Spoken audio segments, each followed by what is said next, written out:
Dear students, Kashi Hindi संस्थान में आप सभी लोगों का बहुत बहुत स्वागत है।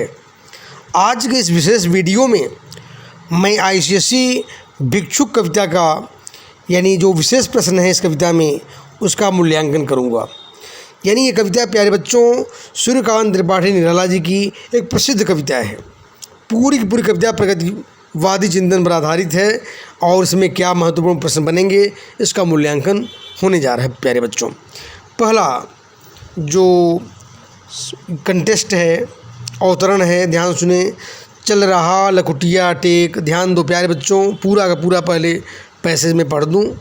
वह आता दो टूक कलेजे के करता, पछताता पथ पर आता, पेट पीठ दोनों मिलकर हैं एक। चल रहा लकुटिया टेक, मुट्ठी भर दाने को भूख मिटाने को, मुँह फटी पुरानी झोली को फैलाता, दो टूक कलेजे के करता, पछताता पथ पर आता। ध्यान देने बच्चों, इसमें क्या क्या इंपॉर्टेंट प्रश्न हैं उसको आप पहले ध्यान सुन लो। इंपॉर्टेंट प्रश्न जो बनते हैं 4 बनेंगे। इस पर इंपॉर्टेंट प्रश्न आईसीएसई के संदर्भ के अनुसार मैं बनाया हूँ। पथ पर कौन आ रहा है और उसकी कैसी दशा है। दूसरा नंबर, पेट पीठ दोनों मिलकर हैं एक, इससे कवि का क्या तात्पर्य है। कौन पछता रहा है और क्यों। चौथा नंबर, उपरोक्त काव्य पंक्तियों का भाव स्पष्ट कीजिए। बच्चों 4 प्रश्न यहाँ पर इम्पॉर्टेंट जो बन रहे हैं। पहले प्रश्न का आंसर है पथ पर कौन आ रहा है। पथ पर भिखारी और उसके दोनों बच्चे आ रहे हैं। ध्यान देने की बात है बच्चों, कौन आ रहा है। पथ पर एक भिक्षुक आ रहा है, अपने 2 बच्चों के साथ आ रहा है। वह शारीरिक रूप से बहुत दुर्लभ है। उसे देखने से ऐसा लगता है जैसे उसे कोई कई दिनों से यानी मानो महीनों से भोजन न मिला हो, और भोजन न मिल पाने के कारण उसकी जो पेट और पीठ है प्यारे बच्चों वह सटा हुआ है और मिलकर दोनों एक हो गए हैं। और ऐसी हालत में ध्यान देने की बात यह है कि पेट पीठ इतने पिचक गए हैं, चिपक गए हैं कि चलने की कोई शक्ति नहीं है। कमजोरी के कारण खड़ा नहीं हो पा रहा है। वह बेचारा झुक कर के लाठी के सहारे वह चल रहा है और उसका हृदय दुख से भरा हुआ है और वह रास्ते पर पछताते हुए भीख मांगते हुए चल रहा है कि रास्ते में आज भी क्या कुछ मिलेगा या नहीं मिलेगा। उसका सही यानी देखा जाए कितना कारुणिक दृश्य है प्यारे बच्चों, ये देखते ही बनता है। 2 नंबर में क्या इम्पोर्टेंट है, ध्यान दो बच्चे। इसका आंसर में पेट पीठ मिलकर दोनों हैं एक, इस पंक्ति का भाव स्पष्ट कीजिए। इसका भाव यह है कि गरीबी और भूख के कारण शरीर एक अत्यंत कमज़ोर हो चुका है उस गरीब का, उस भिखारी का। इस काव्यांश के अनुसार यानी जो भिक्षुक है उसकी दिशा और दशा दोनों ठीक नहीं है। यानी मानो बहुत ही गरीब है। दिशा के रूप में अगर हम देखें तो उसका जीवन कुंडली चक्र भी बहुत ख़राब है, बहुत ही गड़बड़ बच्चों, बेहद दयनीय स्थिति है। असमर्थता के कारण पोषण भी अपने बच्चों का ठीक से नहीं कर पाता है। वह अपने प्यारे बच्चों का भी भरण पोषण नहीं कर पा रहा है। बेचारा बहुत दुखी है और भूख शांत करने के लिए जो साधन होना चाहिए, भोजन और अनाज, उसको भी जुटाने में भिखारी असमर्थ है, क्योंकि देने वाले लोग अपनी हाथ खींचे हुए हैं। एक मुट्ठी अनाज भी उस गरीब को देने में जैसे मानो लोग सहायता नहीं कर पा रहे हैं। ये दीनहीन कारुणिक दृश्य का कितना यथार्थ चित्रण हमारे निराला जी ने किया है, देखते ही बनता है बच्चों। नेक्स्ट प्रश्न, तीसरा नंबर का उत्तर ध्यान दें। भिक्षुक का हृदय दुख से भरा हुआ है, पछता रहा है क्योंकि अपनी भूख शांत करने में वो असमर्थ है। शारीरिक रूप से जीर्ण शीर्ण अवस्था में है। बेचारा पछता रहा है इसलिए कि उसको मदद नहीं मिल रही है। जो देने वाले हैं वह मानो देने में असमर्थ किस कारण से हैं उसको बात समझ नहीं आ रहा है। बेचारा निराश है। उसकी जीवन में यानी वो कुंठा से ग्रस्त है। कौन? भिखारी बेचारा। और उसको किसी भी प्रकार से भूख मिटाने में मदद नहीं मिल रही है, शांति नहीं मिल रही है। बेचारा भूख शांत करने के लिए एक मुट्ठी अनाज जो चाहिए, अनाज नहीं मिल रही है। झोली भी बेचारे की फटी हुई है। इतना दयनीय हालत शायद ही आज तक किसी भिखारी का हो जो हमारे निराला जी ने वर्णन किया। बच्चों, चौथा नंबर, ध्यान बच्चों, चौथा नंबर जो उत्तर होगा, समाधान होगा प्यारे बच्चों, इसका मूल भाव स्पष्ट करना है। मूल भाव में बच्चों भिखारी जो है यानी पूरी की पूरी भाव प्रगतिवादी चेतना पर आधारित है। भिखारी का यथार्थ कारुणिक दृश्य का मूल्यांकन है। बेचारा भिखारी वह गरीबी के कारण चल नहीं पा रहा है, चल रहा है, पछताते हुए आ रहा है। उसे मुट्ठी भर अनाज आज भी मिलेगा कि नहीं मिलेगा। इतना गरीब है भिखारी, पेट पीठ दोनों मिल कर के एक हो गए हैं। लाठी के सहारे किसी प्रकार से चल रहा है। ध्यान देने की बात है बच्चों कि मुट्ठी भर अनाज, समाज कितना निर्दयी है, कितना कठोर है। ऐसे ऐसे लोग देने वाले समाज में व्याप्त हैं। चाहे तो बहुत कुछ दे सकते हैं भिखारी को, भिखारी के जीवन बदल सकते हैं, लेकिन किसी ने एक मुट्ठी अनाज उसकी झोली में नहीं दिया। बेचारा पछताते हुए आगे बढ़ रहा है कि अब भी समाज के कठोर लोग क्या एक मुट्ठी अनाज उसको दे पाएंगे। अब दूसरे नंबर अवतरण की ओर हम आगे बढ़ रहे हैं प्यारे बच्चों, ध्यान दें।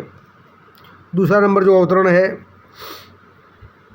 साथ दो बच्चे भी हैं सदा हाथ फैलाए, बाएं से वे मलते हुए पेट को चलते, और दाहिना दया दृष्टि पाने को की ओर बढ़ाए।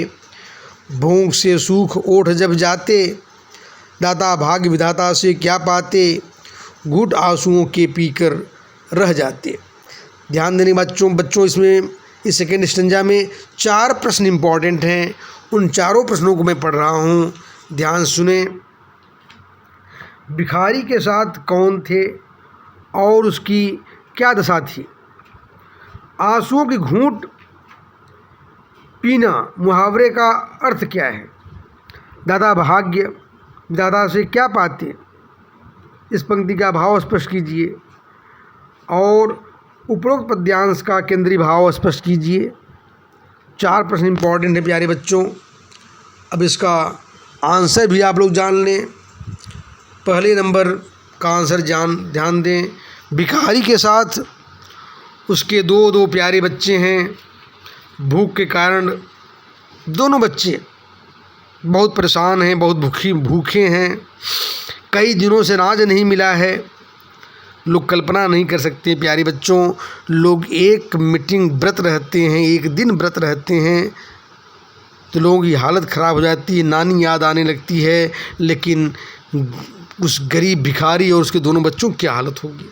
हाँ, ध्यान दें। दूसरे प्रश्न का जो उत्तर है, आंसुओं के घूंट पीकर रह जाना का अर्थ है मन मसोस कर रह जाना। प्यारे बच्चों, प्रस्तुत पद्यांश में इस संदर्भ में इसका आशय यह है कि बच्चों द्वारा भीख मांगने पर भी कुछ न मिलना, फिर भी शांत रह जाना, बेचारे परिस्थिति को स्वीकार कर लिए हैं, क्या करें।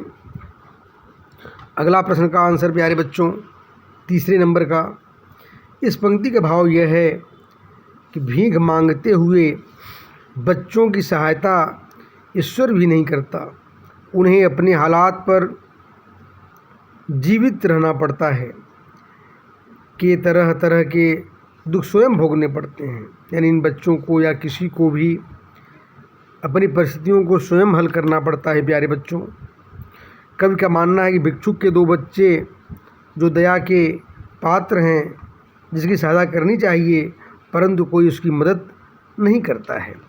ध्यान दें बच्चों, चौथे नंबर प्रश्न का आंसर आप लोग ध्यान से भी सुनेंगे। उपरोक्त पद्यांश यानी जो हमारी कविता का अंश है, समाज के उस वर्ग की समस्या को उद्घाटित करता है कि भीख मांगने के लिए विवश हैं जो लोग, उनके लिए समाज थोड़ी सी भी सहायता नहीं कर रहा है। एक भिक्षुक का जीवन बेहद निर्धनता में बीत रहा है। स्वयं के लिए जब कुछ भी नहीं कर पाता, अपनी आन मान सबको बेच करके बेचारा एक मुर्दे की तरह, क्योंकि कहा जाता है ना बच्चों, जो आदमी किसी के यहाँ कुछ मांगने जाता है तो समझ लो मरा हुआ व्यक्ति ही है, तभी आपके यहाँ मांगने जा रहा है। सब कुछ आन मान सम्मान सब कुछ ताक पर रख दिया है। इसके बावजूद भी अगर हम न दें तो कबीर की वह बात याद आती है, उनसे पहले वे मुँह जी हम निकसत नाई। यानी जो आदमी भिखारी को इनकार कर देता है, भिखारी से भी मरा हुआ इंसान है बच्चों। तो ध्यान दें कि भाग्य के भरोसे जीवन जीने वाला भिक्षुक कभी भी सुखी नहीं बेचारा, अपनी इच्छाएं पूरी नहीं कर पा रहा है, मन महसूस कर रह जाता है, अर्थात मन की इच्छाएं उसकी मन में रह जाती हैं। किसी कारुणिक प्रकार से दयनीय हालत जीवन के लिए विवश है। लेकिन हम लोगों को, बड़े लोगों को, या जो सक्षम वर्ग के लोग हैं, गरीब जो लोग हैं, जो बच्चे हैं, जिनको आवश्यकता है, उनकी थोड़ी मदद अवश्य करनी चाहिए। मानवीय मूल्य को हमें समझना चाहिए बच्चों। अब मैं चौथे नंबर पर आ रहा हूँ। नेक्स्ट प्रश्न जो 3 नंबर पर है बच्चों, यहाँ पर तीसरे नंबर जो अवतरण है उसको आप लोग ध्यान सुने। तीसरा नंबर अवतरण मैं पढ़ने जा रहा हूँ। क्या इम्पोर्टेंट है? चाट रहे जूठी पत्तल वे कभी सड़क पर खड़े हुए, और झपट लेने को उनसे कुत्ते भी हैं अड़े हुए। ठहरो अहो मेरे हृदय में है अमृत, मैं सींच दूंगा अमृत अभिमन्यु जैसे हो सकोगे तुम, तुम्हारे दुख मैं अपने हृदय में खींच लूँगा। इस तरह से बच्चों यहाँ 4 प्रश्न इम्पॉर्टेंट हैं। 4 प्रश्नों पहले ध्यान सुन लो। पहली 2 पंक्तियों में कवि ने क्या दृश्य प्रस्तुत किया है, 1 नंबर। दूसरे नंबर, इस भावुक दृश्य में हमारे हृदय में क्या भाव उत्पन्न हुए हैं, यानी इस भावुक दृश्य से हमारे हृदय में क्या भाव उत्पन्न हुए हैं, 2 नंबर। तीसरे नंबर में, क्या भिक्षुकों की मदद करना मानवीय धर्म नहीं है? यहाँ अभिमन्यु का उदाहरण कवि ने क्यों दिया है? नंबर प्रश्न जो बनता है महत्वपूर्ण, इसके कवि कौन है, यानी रचनाकार कौन है, उनका साहित्यिक अवदान स्पष्ट करें। तो अब प्रश्नों का उत्तर मैं पेश कर रहा हूँ। पहले नंबर प्रश्न का उत्तर बच्चों, पहली जो 2 पंक्तियाँ हैं उसमें कवि बताने का प्रयास किया कि समाज में गरीबी, विवशता, भुखमरी, शोषण का दृश्य यानी कितना कारुणिक हो सकता है, उसका यथार्थ स्वरूप पेश किया है। कवि ने दीनहीन कमज़ोर बच्चों की दयनीय दशा का मार्मिक एवं यथार्थ रूप से चित्रण किया है। कुत्ते शब्द का प्रयोग प्रतीकात्मक रूप में किया गया है। इसके माध्यम से कवि ने शोषक वर्ग की प्रवृत्ति को भी प्रवृत्त किया है, उल्लेखित किया है। 1 नंबर का उत्तर हुआ बच्चों। दूसरे नंबर प्रश्न में आए, इस भावुक दृश्य के से हमारे हृदय में क्या भाव उत्पन्न होते हैं? इस भावुक दृश्य से हृदय को द्रवीभूत करने वाला है। गहनता से विचार करने से पता चलता है कि हमारे देश में एक बड़ा वर्ग ऐसा भी है, भुखमरी का शिकार हो रहा है। देश के भावी कर्णधार व भविष्य कहे जाने वाले बच्चे कुपोषण के शिकार हो रहे हैं। वे प्रगति पथ पर आगे बढ़ सकें, इसके लिए उनके पास किसी भी तरह की सुविधा नहीं है। हमारे देश और समाज में हर किसी को चाहिए कि हम ऐसे बच्चों का पोषण और मार्गदर्शन अवश्य करें। जितनी हमारी शक्ति हो, जितनी हमारी व्यवस्था हो, छोटे बच्चों की मदद अवश्य समाज में करनी चाहिए बच्चों। तीसरा नंबर प्रश्न जो है उसका उत्तर ध्यान दें। भिक्षुकों की मदद तो हमें अवश्य करना चाहिए, हमारी मानवीय धर्म है, यह मानवीय संवेदना भी हमारे अंदर होना चाहिए। मदद करने का तरीका रचनात्मक होना चाहिए। किसी की मदद तो उसे भोजन देने तक सीमित नहीं है, बल्कि उसके लिए उसमें परिप्रेक्ष्य में परिश्रम के प्रति लगाव पैदा करना भी चाहिए। वस्तुतः जो मदद बिना सोचे समझे की जाती है, उससे मदद पाने वाले आत्मनिर्भर नहीं बन पाते हैं। यहाँ यह स्मरणीय होना चाहिए कि सोच समझकर भिक्षुकों की मदद करना मानवीय धर्म है। यहाँ कवि ने अभिमन्यु का उदाहरण इसलिए दिया है कि क्योंकि वह इस बात में विश्वास करता है कि वीरता एवं यश प्राप्ति के लिए स्नेह की आवश्यकता है, वह इसके माध्यम से भिक्षुकों का मार्गदर्शन भी कर सकता है। साथ ही साथ इसमें अभिमन्यु के माध्यम से प्यारे बच्चों यह भी कवि ने दिखाने का प्रयास किया है कि हमें वीरता और शौर्यता के साथ जो समाज में असमानता को बढ़ावा देती हैं, जो अमानवीय हैं, जो शोषण करने वाले प्रतीक के लोग हैं, जो पूंजीवादी व्यवस्था के प्रतीक के लोग हैं, यानी अत्याचार करने वाले लोग हैं, उनके खिलाफ हमें संघर्ष भी करना पड़े, संघर्ष करना चाहिए बच्चों। आगे चौथे नंबर में अब यहाँ पर ध्यान दें, इसमें जो कवि के बारे में, रचनाकार के बारे में जो दिया गया है, वहाँ पर यह बताया गया कि हमारे पास तो ऑलरेडी हमें इस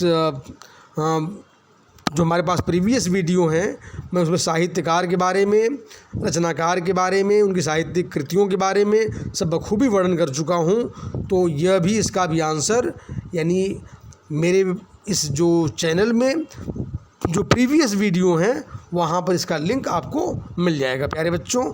और इस तरह से आप जो लगातार मेहनत करें, एक के बाद एक वीडियो मेरा आता रहेगा और आप बड़े पैमाने पर काशी हिंदी संस्थान के प्रचार में, क्योंकि जितना दायित्व मेरा है आप लोगों को आगे बढ़ाने के लिए, उतना ही दायित्व आपका भी है। काशी हिंदी संस्थान का प्रचार प्रसार आप भी अवश्य करें, बड़े पैमाने पर सब्सक्राइब करें प्यारे बच्चों, लाइक और शेयर भी करें। धन्यवाद।